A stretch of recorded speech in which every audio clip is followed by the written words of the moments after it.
भाभीची मस्त शॉपिंग करून आलो आणि येता येता नारळ पाणी पिलो चौघजण सुद्धा. घरी जाऊन मात्र पनीरची भाजीची रेसिपी करायची आहे. आता दोन दोन भाज्या करायच्या आहेत. दोन दोन भाज्या नाही ॲक्च्युली, पनीर फ्राय आणि पनीरची भाजी अशा दोन रेसिपी करायच्या आहेत.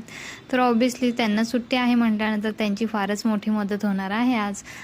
पनीर फ्राय करायचं अचानक ठरलेलं आहे. काव्य आणि अनन्याला खायचं होतं, मग काय छान पनीरचे पीस केले छोटे छोटे. हळद, मीठ, मिरची पावडर, गरम मसाला, आलं लसूण पेस्ट आणि तेल या सगळ्या गोष्टी टाकून छान मिक्स करायचं आहे. आलं लसूण पेस्ट अगदी थोडंसंच घेतलेलं आहे कारण पनीर थोडंसंच होतं. थोडंसंच म्हणजे अगदी अनन्या आणि काव्यासाठीच फक्त फ्राय करायचं होतं. हे सगळं मिक्स केल्यानंतर सुंदर असं फ्राय करून घ्यायचं आहे. 5 मिनटं तरी पनीर मॅरिनेट होण्यासाठी ठेवायचं आहे. एका साईडला काव्या मॅडमचा चालला आहे अभ्यास. काव्याची हँडरायटिंग आणि शुद्धलेखन कसं वाटतंय कमेंटमध्ये नक्की कळवा. मग काय, काव्या मॅडमचा हा दिवाळीचा अभ्यास चालू आहे. तिला झटपट अभ्यास करायचा आहे कारण मामाच्या घरी जायचं आहे राहायला.